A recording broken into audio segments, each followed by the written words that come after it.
Kepada kakak-kakak berdua, seperti yang kita tahu, dalam kegiatan pendidikan di sekolah ataupun lembaga pendidikan formal, bimbingan dan konseling yang berkedudukan sebagai integral dari keseluruhan kegiatan pendidikan di sekolah. Kedudukan bimbingan dan konseling ini dalam keseluruhan program pendidikan sekolah sebagai salah satu upaya pembinaan pribadi peserta didik. Kedudukan bimbingan dan konseling dalam pendidikan terbagi menjadi 3 ruang lingkup dalam bidang kegiatan pendidikan. Salah satunya itu dalam bidang instruksional dan juga kurikulum. Baik, sebelumnya saya akan bertanya terlebih dahulu kepada bintang tamu saya pertama, yaitu Kak Sevi. Pertanyaannya itu, menurut Kak Sevi sendiri, seperti apa kedudukan bimbingan dan konseling dalam pendidikan? Bimbingan dan konseling ini memiliki kedudukan yang penting dalam dunia pendidikan. Mengapa? Karena dalam bimbingan konseling ini merupakan komponen integral atau sebagai komponen penghubung antara dunia pendidikan untuk individu mengembangkan potensi diri seperti bakat, akademik, dan untuk mengatasi masalah pribadi serta sosialnya. Nah, sementara bimbingan dan konseling ini merupakan 2 hal yang berbeda. Mengapa? Karena bimbingan ini adalah satu proses membantu individu untuk mengenali potensi dirinya sendiri seperti bakat, kemudian seperti untuk mengenali nilai-nilai dalam pribadinya sendiri. Kemudian kalau untuk konseling ini sendiri merupakan proses untuk membantu individu mengatasi masalahnya. Begitu, Pak. Baik. Lalu untuk pertanyaan selanjutnya itu kepada Kak Sevi, mengenai kedudukannya dalam pendidikan, apa peran bimbingan dan konseling dalam konteks pendidikan menurut Kak Sevi sendiri? Jadi mungkin saya akan menyampaikan perannya ya. Jadi menurut saya itu peran bimbingan dan konseling ini dalam dunia pendidikan yaitu memberikan layanan bimbingan, baik berupa bimbingan akademik ataupun bakat. Kemudian bisa juga untuk memberikan bantuan dalam mengembangkan keterampilan sosial pada seseorang, gitu ya. Selanjutnya mungkin bisa membantu siswa dalam mengatasi masalah pribadinya, baik itu masalah pribadi ataupun masalah di lingkungan sosialnya. Oke. Lalu untuk pertanyaan selanjutnya nih Kak Sevi, menurut Kak Sevi sendiri, kenapa sih bimbingan dan konseling itu dirasa penting dalam pendidikan? Jadi mengapa sih bimbingan konseling ini penting dalam dunia pendidikan? Karena bisa membantu siswa mengembangkan potensi mereka, gitu. Mengembangkan potensi secara optimal dan baik dalam aspek akademik maupun yang personal, personality, gitu. Terus bisa menyediakan wadah bagi siswa untuk bisa berbagi masalah, gitu. Kayak saling curhat, gitu. Mungkin kalau untuk disimpan dipendam sendiri itu kan agak berat mungkin ya untuk menghindari beban yang dirasakan oleh seseorang, gitu ya. Oke. Lalu ini pertanyaan terakhir ya untuk Kak Sevi. Menurut Kak Sevi sendiri sebagai seorang calon guru, biasanya kan siswa itu ada yang takut nih sama guru BK karena kesan guru BK itu kan galak. Atau biasanya ada siswa yang malu untuk datang ke guru BK karena kesannya juga di sesama mahasiswa ini kayak seperti terlalu formal atau gimana lah gitu ya. Lalu bagaimana sih cara Kak Sevi ini untuk mengurangi rasa takut atau rasa malu siswa agar bisa berteman baik dengan guru BK? Oke, pertanyaannya itu sangat bagus ya. Jadi ini kan hal yang udah umum, gitu ya.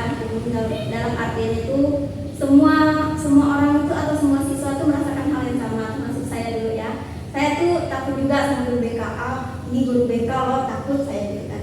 Nah, setelah saya menempuh pendidikan di dunia perkuliahan, setelah saya mendapatkan mata kuliah bimbingan dan konseling, ternyata sebenarnya guru BK itu enggak menakutkan, gitu. Justru guru BK itu tempat untuk berbagi cerita, gitu ya.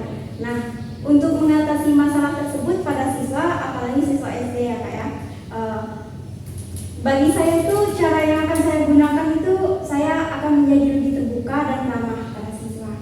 Nah, dalam artian itu tunjukkan bahwa saya ini mau gitu berteman sama mereka dalam artian dalam konteksnya itu saya terbuka, terus saya ketika mereka bercerita atau menegur kita, pagi Bu, pagi Kak, gitu kan, kita coba ramah. Kemudian kalau udah saling berkenal, saling tegur sapa, nanti ada rasa kayak oh kayaknya sama kakak ini enak, ya nyaman.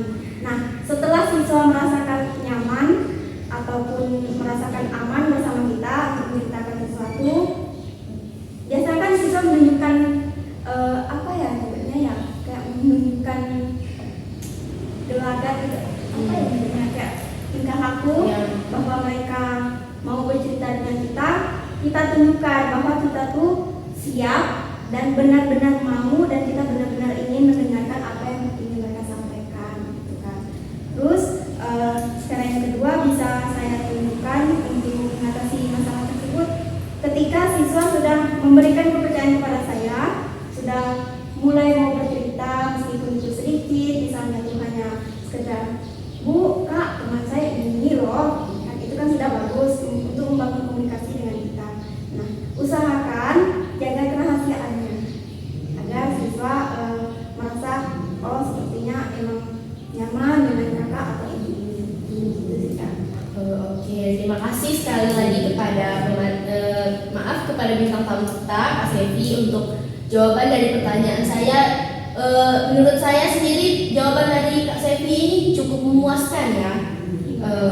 Oke, selanjutnya kita lanjut kepada bintang tamu kita yang kedua, yaitu Kak Naryani. Menurut Kak Naryani sendiri ini gimana sih sebagai calon guru yang nantinya berperan dalam guru? Menurut Kak Ani sendiri nih, sebagai seorang calon guru yang nantinya berperan sebagai guru dalam mendukung program bimbingan dan konseling di sekolah itu bagaimana? Baik, di sini peran guru sangat penting karena guru menjadi fasilitator atau jalannya program bimbingan konseling dengan mengarahkan siswa dalam proses penyelesaian masalah atau pencapaian tujuan tertentu. Misalnya anak tersebut di sekolah jarang masuk sekolah. Di sini peran guru BK itu membimbing anak tersebut dan menanyakan alasan kenapa dia jarang masuk sekolah begitu. Oke. Lalu kemudian untuk pertanyaan yang kedua nih, bagaimana sih evaluasi yang dilakukan untuk mengukur efektivitas dari program bimbingan dan konseling di sekolah ini menurut Kak Adi sendiri? Yaitu dengan pengumpulan data. Dalam evaluasi itu dilakukan pengumpulan data yang relevan. Misalnya kan dalam berupa hasil tes atau wawancara dengan siswa, orang tua dan guru. Ini akan memberikan pemahaman yang lebih baik tentang perubahan yang telah dicapai oleh siswa tersebut melalui program bimbingan konseling. Oke. Lalu untuk pertanyaan yang ketiga nih, menurut Kak Ani sendiri, seberapa penting sih keterlibatan orang tua dalam proses bimbingan dan konseling pada siswa? Keterlibatan orang tua itu sangat penting karena meningkatkan kesadaran orang tua memiliki wawasan yang lebih baik tentang anak mereka, termasuk kekuatan, kelemahan minat dan kebutuhan mereka. Misalnya kan anak tersebut minatnya di bermain sepak bola, tapi orang tuanya tersebut melarang anak tersebut. Jadi kita sebagai calon orang tua nanti tidak boleh melarang anak kita, karena percuma jika itu bukan kemauan dari anak tersebut, itu akan membuat anak tidak senang dengan melakukan kegiatan sehari-hari. Oke, untuk pertanyaan selanjutnya nih ya Kak Ani, bagaimana sih bimbingan dan konseling ini bisa membantu siswa dalam menentukan pilihan karirnya ke depan? Yaitu dengan pemilihan program pendidikan bimbingan konseling, membantu siswa dalam memilih pendidikan yang sesuai dengan pilihan karir mereka, konselor dapat memberikan informasi tentang jalur pendidikan yang berbeda, baik itu perguruan tinggi, program pelatihan siswa dapat mendapatkan bimbingan untuk memilih program yang tepat sesuai dengan minat dan tujuan karir mereka. Oke. Lalu ini pertanyaan terakhir ya untuk bintang tamu kita yang kedua. Menurut Kak Ani, apa saja kendala atau tantangan yang dihadapi dalam mengimplementasikan program bimbingan dan konseling di sekolah? Lalu bagaimana sih cara mengatasi tantangan tersebut? Kurangnya dukungan dari perhatian dari pihak sekolah. Salah satu tantangannya adalah ketika sekolah tidak memberikan dukungan yang cukup atau kurang memprioritaskan program bimbingan dan konseling. Untuk mengatasi hal ini penting untuk meningkatkan kerjasama dan komunikasi antara konselor dengan manajemen sekolah. Oke. Baik, sekianlah podcast dari materi kami kelompok 1 pada hari ini. Untuk kurang lebihnya saya ucapkan terima kasih. Assalamualaikum warahmatullahi wabarakatuh. Bye bye.